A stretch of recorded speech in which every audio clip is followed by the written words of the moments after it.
اتار دیتا ہے، بال منڈوا دیتا ہے، تو اس کے لیے فدیہ ہے کہ اس کو وہ ادا کرنا پڑے گا۔ ادا کیا ہے کہ وہ 6 مسکینوں کو تقریباً کھانا کھلائے گا، اور ایک بکری جو ہے وہ ذبح کر کے کرے گا، یا پھر 3 اس کو روزے رکھنے پڑیں گے۔ تو یہ جو ہے ان لوگوں کے لیے کہ جو کہ قربانی سے پہلے جو ہے وہ اپنا سر منڈوا لیتے ہیں، یہ ان کے لیے حکم دیا گیا ہے۔ اور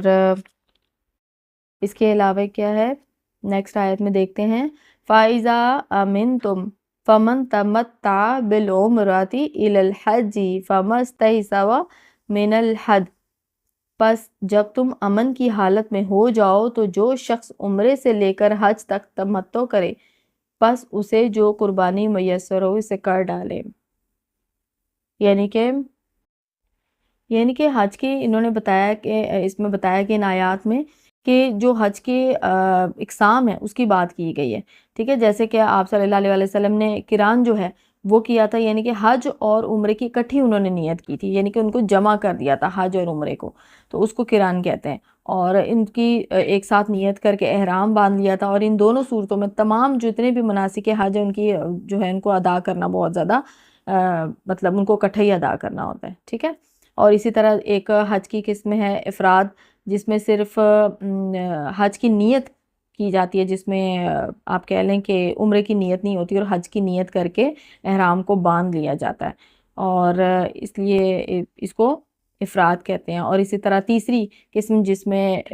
جو کہ اس آیت میں آپ کو نظر آ رہا ہے، فَمَن تَمَتَّعَ، یعنی کہ تمتع یعنی کہ ایسا حج اور عمرہ کے دونوں کی نیت جس میں کی جاتی ہے، جس میں حج اور عمرہ دونوں کی نیت اکٹھی کی جاتی ہے، اور پہلے صرف عمرہ کی نیت سے احرام باندھا جاتا ہے، اور عمرہ کر کے پھر احرام کو کھول دیا جاتا ہے، اور پھر 8 ذو الحجہ کو حج کے لیے مکہ سے ہی جو ہے دوبارہ سے احرام کو باندھا جاتا ہے، ٹھیک ہے۔ اور اس کے تمتع کے معنی ہے کہ فائدہ اٹھانا، یعنی کہ اگر آپ ایک بار ٹریول کر کے اتنی دور تک آئے ہیں تو آپ حج بھی کریں اور عمرہ بھی کریں، اور نیت جو ہے وہ آپ کی یہی ہونی چاہیے کہ ہم نے حج اور عمرہ دونوں ہی کرنے۔ تو آپ صلی اللہ علیہ وسلم نے تو قران کیا تھا، کیونکہ انہوں نے وہیں سے جو ہے وہ احرام باندھ لیا تھا حج عمرے کی نیت سے، اور جو آج ہمارے ہاں زیادہ تر تمتع کیا جاتا ہے، یعنی کہ ہمارے ہاں میکسیمم لوگ جو ہیں وہ 95% لوگ جو ہیں وہ حج کرتے ہیں اور ساتھ عمرہ بھی کرتے ہیں، اور وہ یہی والی نیت کرتے ہیں جس میں حج تمتع ہوتا ہے، ٹھیک ہے۔ اور اسے آگے دیکھ لیتے ہیں کیا ہے، فَمَن لَّمْ يَجِدْ فَصِيَامُ ثَلَاثَةِ أَيَّامٍ فِي الْحَجِّ وَسَبْعَةٍ اِذَا وَجَعْتُمْ، جسے طاقت ہی نہ ہو وہ 3 روزے جو کہ حج کے دنوں میں رکھ لے، اور 7 واپسی پر۔ وَتِلْكَ الْعَشَرَةُ کاملہ، یہ پورے 10 ہو جائیں گے۔ ذَلِكَ لِمَن لَّمْ يَكُنْ أَهْلُهُ حَاضِرِ الْمَسْجِدِ الْحَرَامِ، اور یہ حکم ان کے لیے ہے جو کہ مسجد حرام کے رہنے والے نہ ہوں۔ اب دیکھیں یہاں پر کیا ہے کہ اگر کوئی طاقت نہ رکھتا ہو، کس چیز کی طاقت نہ رکھتا ہو، جانور کو قربان کرنے کی طاقت نہ رکھتا ہو، اس کے پاس اتنے مالی وسائل نہ ہوں کہ وہ جانور کو قربان کرے، تو اس کے لیے یہاں پر بتا دیا گیا کہ آپ نے کیا کرنا ہے، اس کا حل بھی اللہ نے بتا دیا کہ آپ نے 3 روزے رکھنے، اور 3 روزے کون سے، 10 روزے ٹوٹل رکھنے، لیکن 3 روزے آپ نے حد سے پہلے رکھنے، یعنی کہ 7، 8 اور 9 کا روزہ رکھ لیں، اور عید والے دن کا ظاہر 10 کا تو روزہ نہیں ہوگا، پھر اس کے بعد جو باقی کے 7 روزے ہیں وہ پھر حج کے بعد پورے کر لیے جائے، ٹھیک ہے۔ اور یہ اس لیے حکم دیا گیا ہے کہ یہ جو جیسے کہ آپ کہہ لیں کہ آسانی کی گئی ہے اللہ تعالیٰ کی طرف سے، اور یہ انسانوں کو دیکھیں اللہ تعالیٰ نے ایسے نہیں چھوڑ دیا، اگر کوئی حکم دیے گئے ہیں تو اس میں آسانی ہے، جیسے نماز کا حکم ہے تو آپ سب کو معلوم ہے کہ نماز تو کھڑے ہو کے پڑھی جاتی ہے، لیکن مجبوری میں اگر کسی کو کوئی بیماری ہے، کوئی بیک بون کا ایشو ہے، کسی اور چیز گھٹنوں کا درد ہے، تو اس کے لیے پھر یہ کہ بیٹھنے کا ہے کہ آپ بیٹھ کے پڑھ لیں، اگر آپ نہیں پڑھ پا رہے کھڑے ہو کر تو آپ بیٹھ کر پڑھ لیں، اور اگر کوئی کسی سیویئر بیماری میں ہے کہ وہ بیٹھ بھی نہیں سکتا تو لیٹ کے نماز پڑھ لیں۔ تو اللہ تعالیٰ نے آسانیاں دی ہیں، اسٹرکٹلی نہیں ہے کہ آپ مر رہے ہیں جی رہے ہیں آپ نے بس یہ کرنا ہی کرنا، ایسا کچھ بھی نہیں ہے، ایسا تو رمضان کے لیے بھی نہیں ہے، اللہ تعالیٰ نے اس میں بھی بیمار کو اور سفر میں جانے والے کو آپ کہہ لیں کہ بڑا اس کا خیال رکھا ہے کہ آپ نے جو ہے وہ اس دوران میں روزے نہیں رکھنے، آپ چھوڑ سکتے ہیں روزے، اور آپ ان کو روزوں کو بعد میں پورا کریں، جب آپ کو اللہ تعالیٰ صحت دے دیں تب آپ اس کو روزوں کو بعد میں مکمل کر لیں۔ تو اسی طرح آپ یہ دیکھیں کہ حج کے دوران بھی اللہ تعالیٰ نے ہمیں کتنی آسانیاں دی ہیں کہ اگر کوئی کسی بھی وجہ سے وہ قربانی کا جانور نہیں لایا یا قربانی کا جانور نہیں وہاں پر ذبح کروا سکتا، تو اس کو کیا کرنا ہے کہ اس کو 10 روزے رکھنے ہیں، ٹھیک ہے۔ وَاتَّقُوا اللَّهَ وَاعْلَمُوا أَنَّ اللَّهَ شَدِيدُ الْعِقَابِ، لوگو اللہ سے ڈرتے رہو اور جان لو کہ اللہ تعالیٰ سخت عذابوں والا ہے۔ آگے ہم دیکھ لیتے ہیں آیت نمبر 197۔ الحج اشہر معلومات، فمن فوز فیہن الحج فلا رفث فلا فسوق ولا جدال فی الحج، حج کے مہینے مقرر ہیں، اس لیے جو شخص ان میں حج مقرر کرے وہ اپنی بیوی سے میل ملاپ کرنے، گناہ کرنے اور لڑائی جھگڑے کرنے سے بچتا رہے۔ اب یہ دیکھیں یہاں پر اللہ تبارک و تعالیٰ نے ایک مقررہ وقت بتا دیا کہ یہ وقت جو ہے یہ حج کے لیے، ٹھیک ہے۔ اب حج کا کون سے مہینے ہیں جن میں ہم ٹریول کرتے ہیں عام طور پہ؟ حج کی تیاریاں کی جاتی ہیں، جو ہم آپ کہہ لیں کہ جس سے پہلے وقتوں میں ہوتا تھا کہ وہاں پہ تو ایروپلینز نہیں ہوتے تھے، شپس بھی نہیں ہوتے تھے، ٹریول ان کا ہوتا تھا اونٹوں پہ، اور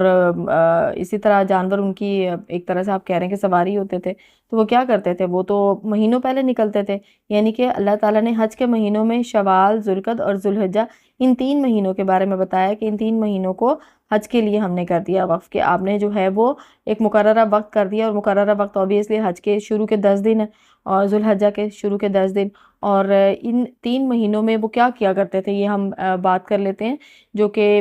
قریش کے لوگ تھے وہ کیا کرتے تھے کہ وہ کہتے تھے کہ ان 3 مہینوں میں آپ نے صرف حج کرنا ہے، یہ حج کے لیے ہے، اور رجب کا مہینہ جو کہ ہے بعد میں آتا ہے، وہ اس مہینے کو انہوں نے رکھا ہوا تھا عمرے کے لیے، ٹھیک ہے۔ تو یہاں پر ہمیں اللہ تبارک و تعالیٰ نے بتا دیا کہ حج کا جو ٹائم مقرر ہے وہ ذوالحجہ ہے، اور ذوالحجہ کے مہینے میں جو ہے وہ آپ حج کر سکتے ہیں۔ اس سے پہلے کے جو 2 مہینے آتے ہیں اس میں عمرہ بھی کیا جا سکتا ہے، ایون حج کے دوران بھی عمرہ کیا جا سکتا ہے، ٹھیک ہے۔ لیکن حج کا آپ کو پتہ ہے عمرہ تو پورا سال میں کسی بھی ٹائم کیا جا سکتا ہے، لیکن حج کا ایک ٹائم مقرر ہے جو کہ صرف ذوالحجہ میں ہے،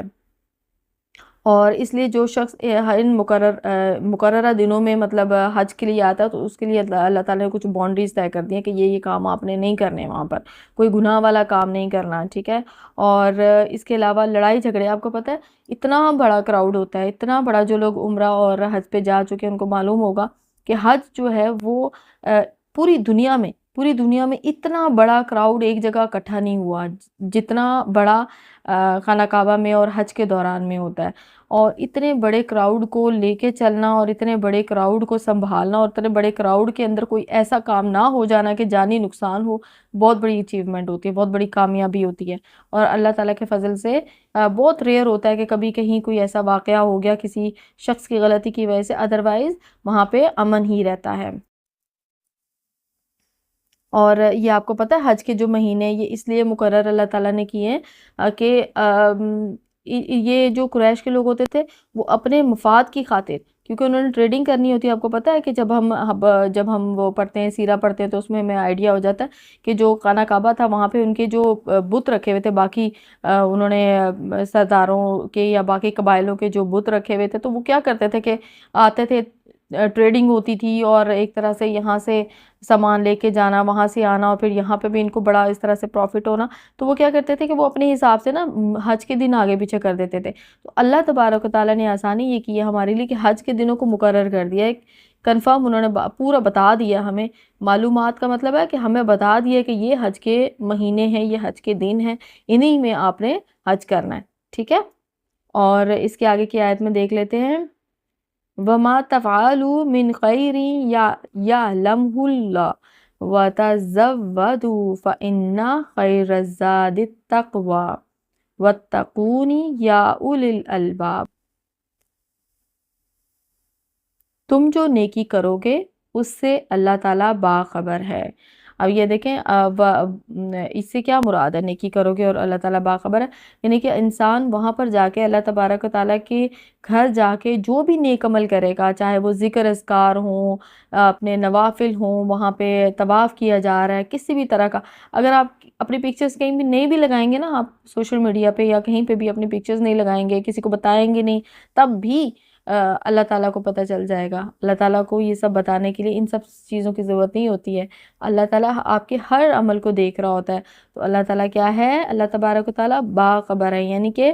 وہ سب جانتا ہے کہ تم کتنی عبادتیں کر رہے ہو، کس نیت کے ساتھ کر رہے ہو، کیا کر رہے ہو، کون سے نیکی کے کام کر رہے ہو، کس کی مدد کر رہے ہو. ٹھیک ہے، تو وہ اللہ تعالیٰ نے ہمیں یہاں بتا دیا. اور دیکھیں جو ہستی ہمیں دیکھ رہی ہے، ہر وقت ہمیں نوٹس کر رہی ہے، ہمارے ہر طرح کے عمل پہ ان کی نظر ہے، وہ ہمیں خود بتا رہے ہیں کہ بھئی ہم تمہیں دیکھ رہے ہیں. ٹھیک ہے، تو یہ چھوٹی چھوٹی جو ہم چیزیں اپنی لائف میں کر رہے ہوتے ہیں، یہ سوچ کے کہ ہمیں کوئی نہیں دیکھ رہا، تو ہمیں یہ سوچنا ہوتا ہے کہ ایک ہستی ہے. جب ہمیں کوئی نہیں دیکھ رہا تو ہمیں صرف وہ ہستی دیکھ رہی ہوتی ہے. تو پھر ہم ظاہر ہے ہم گناہوں سے بچ جاتے ہیں، پیچھے ہٹ جاتے ہیں، اور ہم اللہ تعالیٰ سے توبہ استغفار بھی کرتے ہیں کہ اللہ تعالیٰ ہمیں جو ہے وہ بخش دے، اور ہم اپنے صغیرہ اور کبیرہ گناہوں کی معافی بھی اللہ تعالیٰ سے طلب کرتے ہیں. تو بہتر یہ ہے کہ ہم ہر وقت یہ یاد رکھیں، ہر وقت یہ اگر ہم یاد رکھیں گے کہ ہمیں اللہ تعالیٰ دیکھ رہا ہے، اللہ تعالیٰ باخبر ہے، تو ہم بے شمار گناہوں سے بچ جائیں گے. آگے دیکھ لیتے ہیں. اور اپنے ساتھ سفر خرچ لے لیا کرو، یعنی کہ اپنے ساتھ کچھ آپ کہہ لیں کہ مال رکھنا چاہیے انسان کو. ایسے نہیں کہ آپ نے حج کے اخراجات اٹھا لیے اور آپ بس خالی ہاتھ چل پڑے، کہ جسے کہتے ہیں نا توکل کرنا کہ ہاں اللہ تعالیٰ ہماری مدد کر دیں گے. ایسا نہیں ہوتا. اللہ تعالیٰ نے خود یہاں پر ہمیں بتا دیا ہے کہ بھئی اپنے ساتھ کچھ مال لے کر جایا کرو، خالی ہاتھ نہ نکل پڑا کرو. تو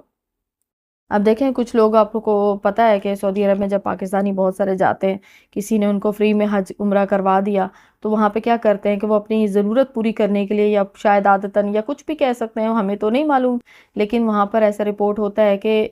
بھکاری نظر آ رہے ہیں، اور وہ کیا کرتے ہیں کہ وہاں پہ مانگنا شروع کر دیتے ہیں. تو مانگنے سے بہتر ہے کہ آپ اپنا جو ایک اتنا پیسہ خرچ کر کے اگر کوئی جا رہا ہے تو اس کو چاہیے کہ وہاں پہ ایٹ لیسٹ اپنے جو دن سٹے کرنے ہیں ان کے لیے وہ اپنا مال ساتھ لے کر جائے.